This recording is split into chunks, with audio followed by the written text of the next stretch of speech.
सच सत्य दृष्टि न्यूज।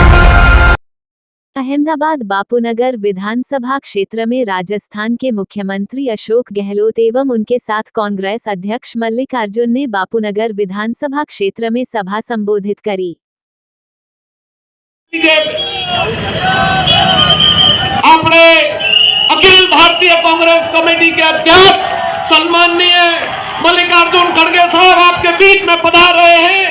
हम सब उनका हार्दिक दिल से बापूनगर की जनता है, अहमदाबाद शहर के अंदर पहली बार जो पधारे हैं, उनके साथ हमारे राजस्थान के यशस्वी मुख्यमंत्री अशोक गहलोत साहब पधारे हैं। हम उनका सम्मान करते हैं और आज बापूनगर की जनता का सौभाग्य है कि हमारे बीच हमारे कांग्रेस के राष्ट्रीय अध्यक्ष बनने के बाद पहली बार गुजरात और अहमदाबाद की धरती पर अध्यक्ष बनने के बाद हमारे पधारे, हमारा सबका सौभाग्य है। हम उनका बहुत बहुत हार्दिक स्वागत करते हैं। मैं सभी को कहता हूं सब मंच के पीछे से हट जाए और यहाँ पर एक कार्यक्रम का हम आगे आयोजन करेंगे।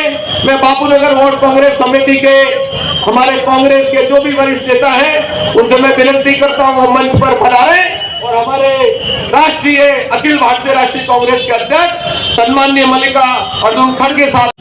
ये पूरी तरह फासिस्टी लोग हैं, लोकतंत्र का मुकुट पहन के सरकार चला रहे हैं।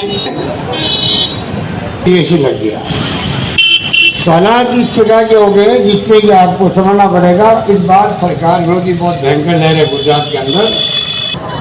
पूरे मुल्क में अर्थव्यवस्था तहस हो गई है। पेट्रोल के, डीजल के दाम, दालों के दाम, तेल के दाम क्या है आपको मालूम है। आरोप लगाते थे कांग्रेस सरकार, जब यूपी गवर्नमेंट सब आरोप लगाते थे, बड़े बड़े आरोप लगाए, कोलगेट पे लगा दिए। अब वो कोलगेट कहाँ है, इंस्पेक्टर का आरोप लगा दिया। काला धन लेके आएंगे विदेश से, चर्चा होती नहीं देश के अंदर काले धन की। लोकपाल अन्ना हजारे बैठा दिया धरने पे, हो रहा है देश के अंदर। जुडिशरी दबाव में है, ये इलेक्शन कमीशन दबाव में है।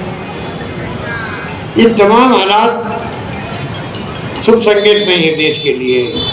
जहाँ लोकतंत्र हो वहाँ पर इस प्रकार का दबाव सरकार का उन संस्थाओं पे, जो संस्थाएं इंडिपेंडेंट होती है, उससे होना उचित नहीं हो सकता। लोग कहाँ जाए, पुलिस सुनवाई नहीं करे तो कहाँ जाएंगे आप कोर्ट में जाएंगे, कचहरी में जाएंगे। वो दबाव में हो तो आप कहाँ जाएंगे। इसलिए मैं कहना चाहूँगा कि जो हालात हैं उसमें कांग्रेस ने आपसे वादे किए हैं, शानदार मैनिफेस्टो दिया है, शानदार उम्मीदवार खड़े किए हैं। आप देखा होगा कि आपको आतंकवाद तक की बात कर ली उन्होंने कांग्रेस जोड़ करके। आप सोच सकते हैं कि क्या हालात है देश के अंदर। फीवर है, खून में ट्रांसप्लांट हो रहा है, कैंसर हो गया है, तो 10 लाख 15 लाख खर्च होता है। तो वो आपको 10 लाख के अलावा आपको विश्वास नहीं होगा। विश्वास लोगों होता ही नहीं, ऐसा होता है कभी क्या, पर है वहाँ पर। अगर आप पे 10 लाख में 4 लाख खर्च हो गए इलाज के, 6 लाख के बच्चे हैं और घर में कोई बीमारी आ गई, उसका खर्चा 10-12 लाख भी है ऑर्गन ट्रांसप्लांट का, वो सरकार देगी। 6 लाख बचे रहेंगे आगे के लिए, आपके परिवार के लिए। ऐसा कहीं नहीं होता जो हमारे राजस्थान में है। वो वादा यहाँ किया गया गुजरात के अंदर, 10 लाख का बीमा यहाँ होगा, 3 लाख के कर्जे माफ होंगे, किसानों के भी नौकरी लगेगी यहाँ पर। आज यहाँ पर लाखों नौकरियाँ जो है लग दे रही है, रिक्त स्थान है यहाँ पर। वो होगा 300 यूनिट तक बिजली फ्री होगी। आप बताइए 300 यूनिट किसे कहते हैं। आपके कमरे 50-60 लाख लोगों का ज़्यादा बिल जीरो आएगा उसके बाद में। ये वादा किया कांग्रेस ने। कोरोना पीड़ित जो लोग हैं कोई हर परिवार को 4 लाख रुपए मिलेंगे। मेरे पूर्व वक्ता ने बताया होगा आपको शायद। इस प्रकार से मैं समझता हूँ कि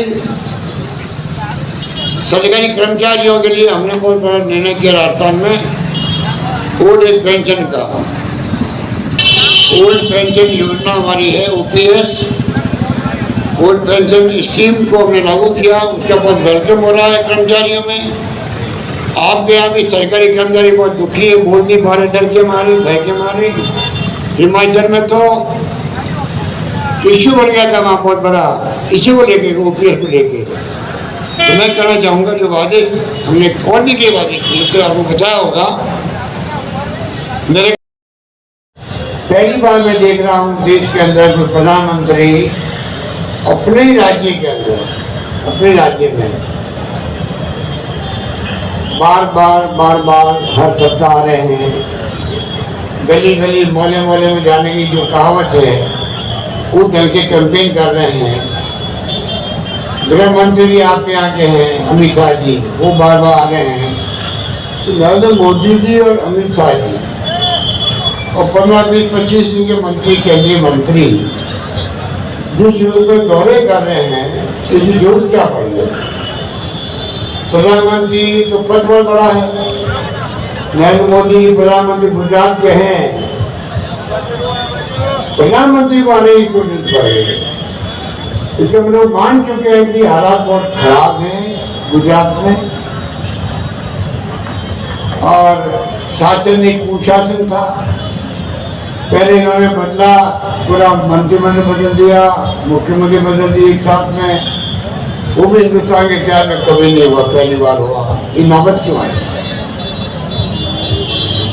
कोविड के अंदर जो लोग मारे गए, यहाँ पर लाइनें लगी हुई थी रही, यहाँ पर इंजेक्शन के लिए लाइन, इलाज के लिए लाइन, और अहमदाबाद में तो कितनी गाड़ियों में लोगों ने अपनी जिद चढ़वाई थी।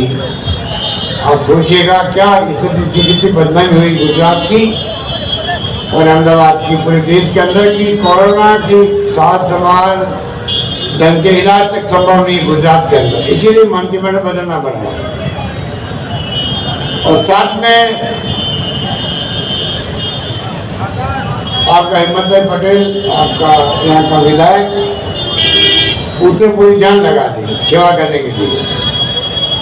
सुनील बहन हो, हिम्मत भाई पटेल हो, और जितने कार्यकर्ता थे कांग्रेस के, उन्होंने सेवाई हमारा धर्म है ये सोच करके कोविड के काल में बीड़ा उठाया और कोई कमी नहीं रखी। वो भी आपका एहसास है। तो इस प्रकार के जो हालात बने थे, बाद में चित्र लोग मारे, ऐसा होता है। और मेरे राजकीय जीवन में मैं 55-56 साल गुजारा हूं और 51 साल से मैं एमएलए, एमपी, राज्यसभा मेंबर बन के ही हूं कांग्रेस पार्टी से। एक दिन भी मुझे आपने फुर्सत नहीं दिया, आपने मुझे चुनते ही रहा। मैं 12 इलेक्शन में 11 इलेक्शन जीता। ये एक ही इलेक्शन, वो भी बीजेपी वाले प्रधानमंत्री, होम मिनिस्टर, सभी मिनिस्टर, सभी ने मेरे किले पे दावा किया और वो अपने अपने चाल चल के मुझे चुनाव में जैसा उनको शिकस्त देना चाहते थे, उनके मन की इच्छा पूर्ति हो गई।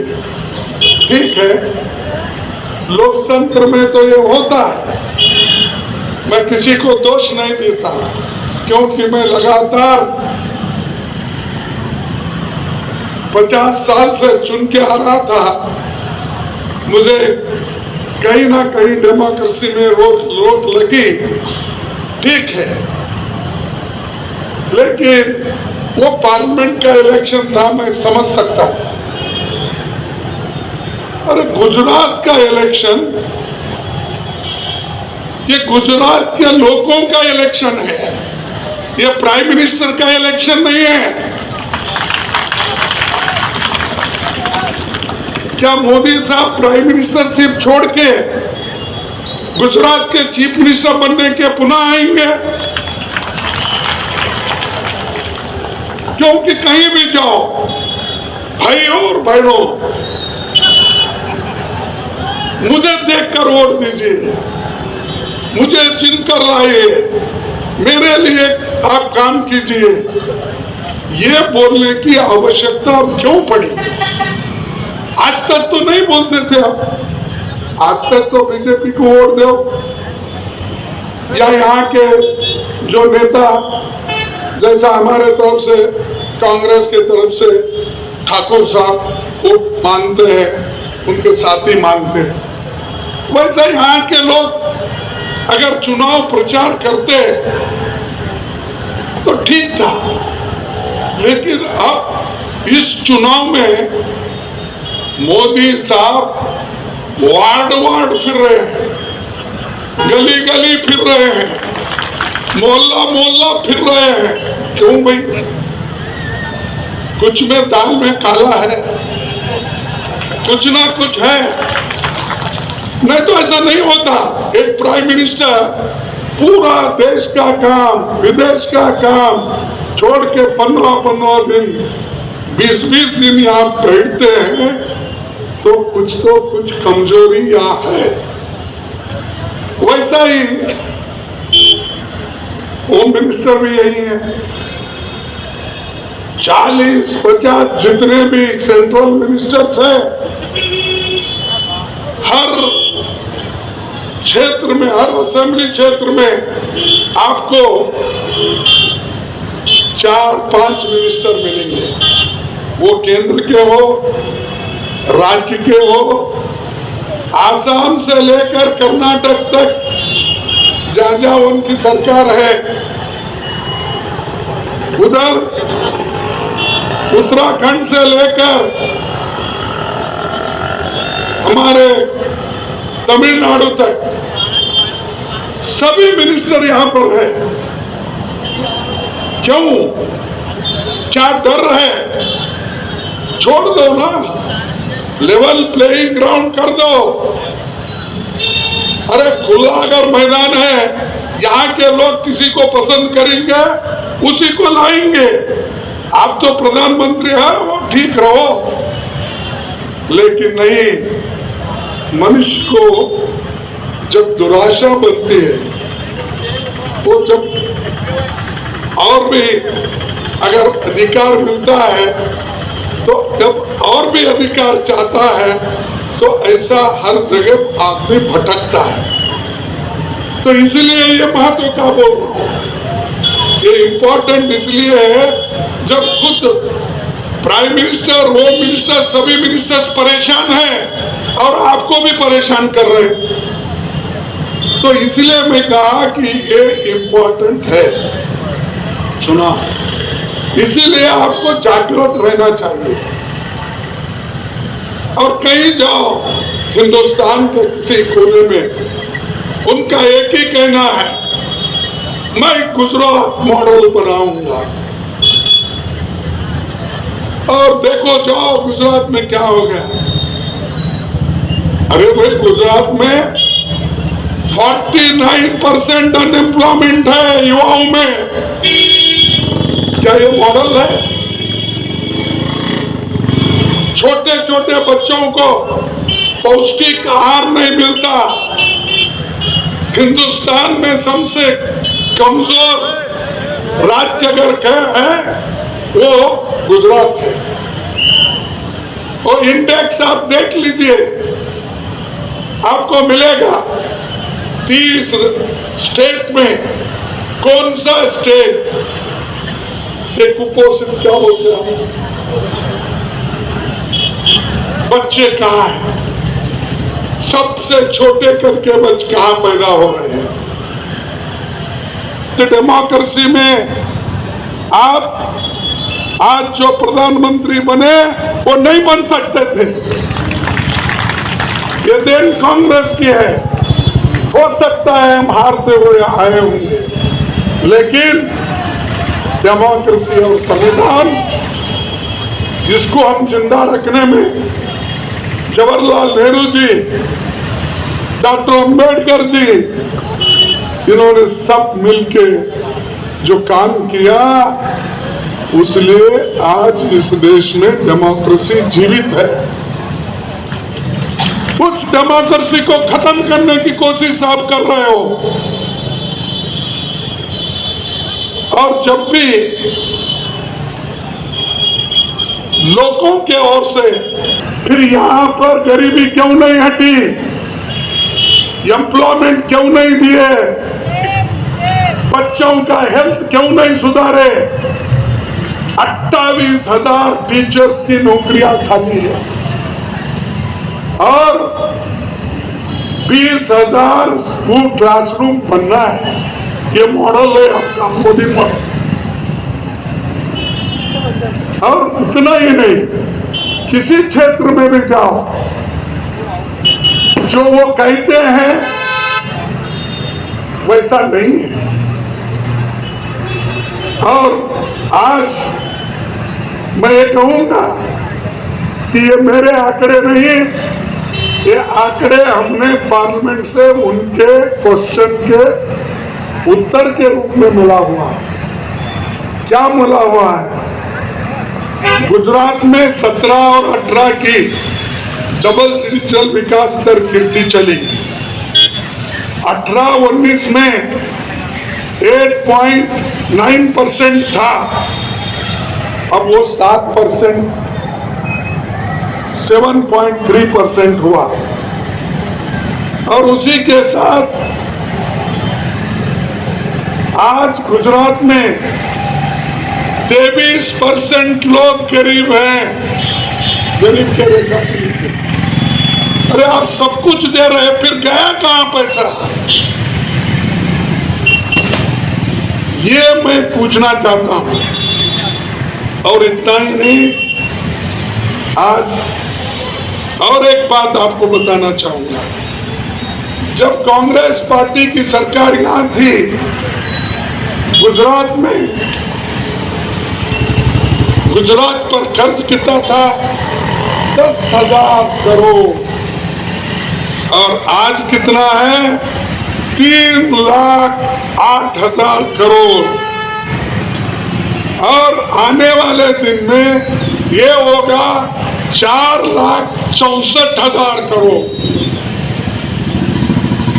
इतना कर्जा करके आप लोगों को रखे हैं, क्या आप तो आपके पास ही लेंगे? वो अपने जेब से कोई नहीं देगा, ना मोदी देंगे, ना शाह देंगे, कोई और देंगे। और सब आपको जीएसटी डाल के पूछेंगे क्या है।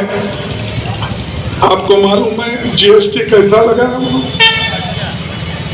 आटे पे जीएसटी, बच्चों के पेंसिल पे जीएसटी, पेपर पे जीएसटी, हर चीज जो आवश्यक वस्तु, दूध पे जीएसटी, हर चीज पे जीएसटी बढ़ा बढ़ा कर वो कह रहे हैं गरीबों की भला हमने की।